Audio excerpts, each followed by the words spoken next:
The bath game. America में रहने वाली 14 साल की लारा के विंटर हॉलिडेज चल रहे थे, जिसमें वो रोज देर रात तक जागती थी। रात को टाइम पास करने के लिए वो रोज नए नए ऑनलाइन गेम्स ढूंढती थी और उन्हें रात भर खेला करती थी। एक रात ऐसे ही गेम ढूंढते ढूंढते उसे एक हॉरर गेम के बारे में पता चला, जिसका नाम था द बाथ गेम।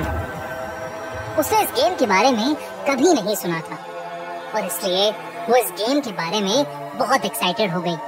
उस गेम के रूल्स बोल्ड लेटर्स में लिखे थे और उसके नीचे ये भी लिखा था कि ये गेम खत्म किए बिना अगर कोई प्लेयर छोड़ देता है तो उसे दारुमा सान नाम की एक बुरी आत्मा जिंदगी भर हॉन्ट करती रहेगी।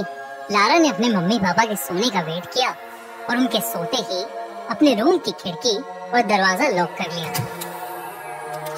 गेम के फर्स्ट स्टेप के अकॉर्डिंग उसने अपने कपड़े उतारे और वॉशरूम में जाकर अपने बाथ टब को भरने लगी। उसने सारी लाइट्स बंद कर दी और अपनी आंखें बंद करके टैप की तरफ मुंह करके बाथ टब के अंदर बैठ गई।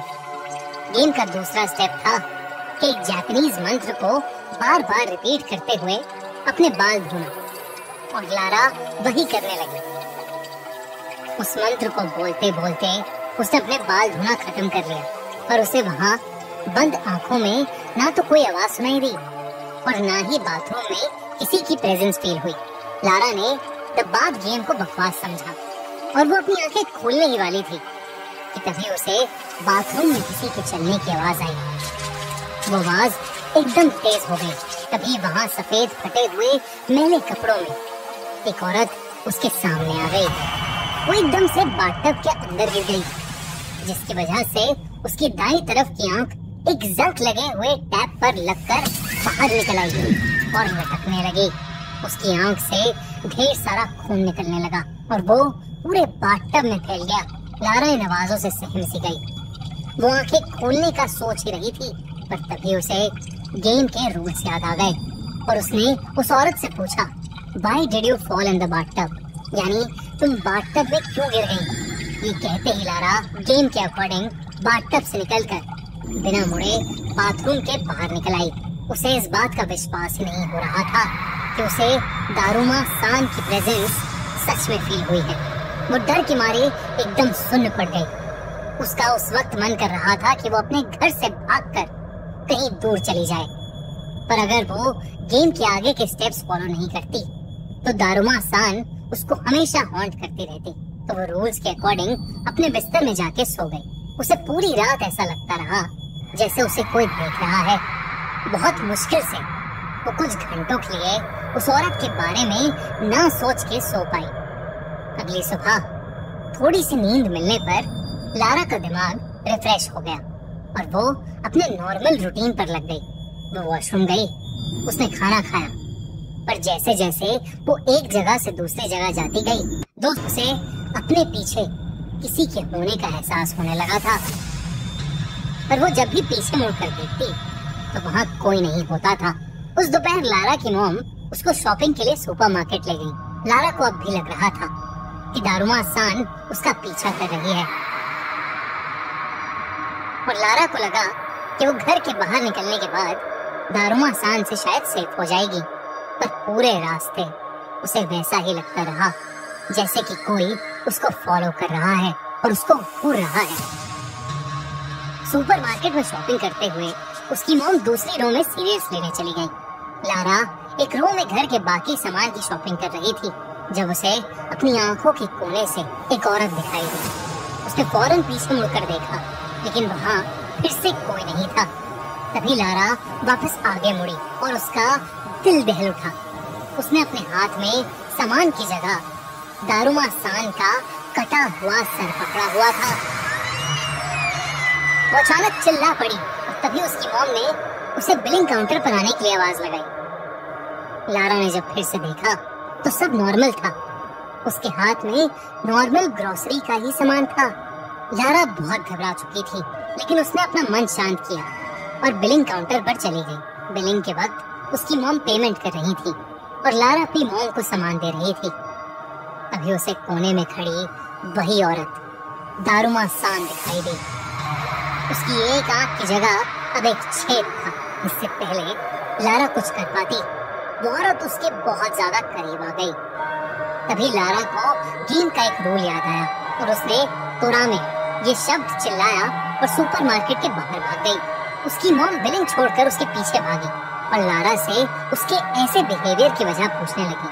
पर लारा, जो अब डर के मारे कांप रही थी, अपनी मॉम को कोई जवाब ही नहीं दे पाई। उसकी मॉम ने उसे जल्दी से गाड़ी में बिठाया और उसे घर ले गई। पर वापस जाते हुए पूरे रास्ते लारा को दारुमा सान उनकी गाड़ी का पीछा करती हुई दिखती रही।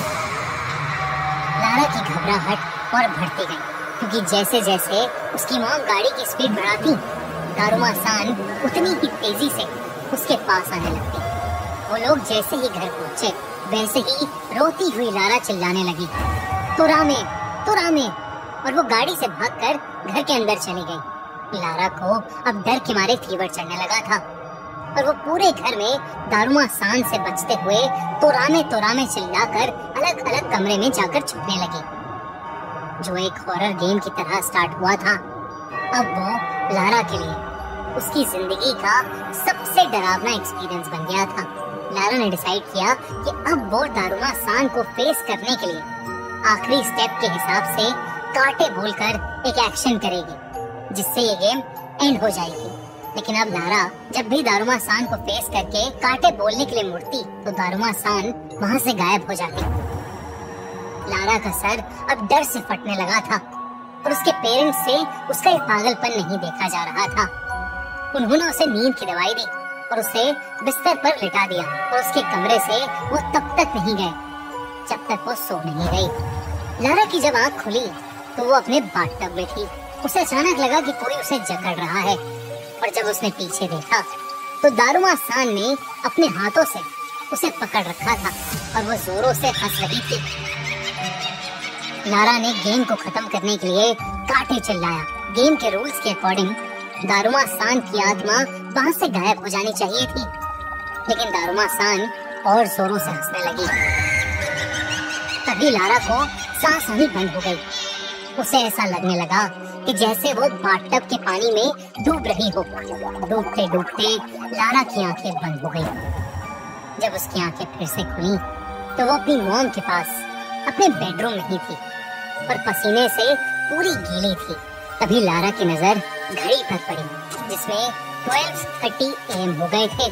मतलब अगला दिन शुरू हो गया था और लारा गेम टाइम पर एंड करने में फेल हो गई थी।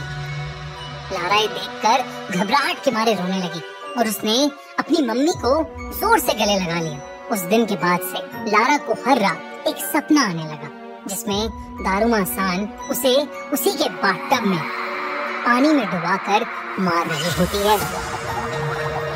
और फिर एक दिन खबर आई कि लारा की मौत हो गई है और उसकी लाश उसी के बाथटब में तैरती हुई मिली।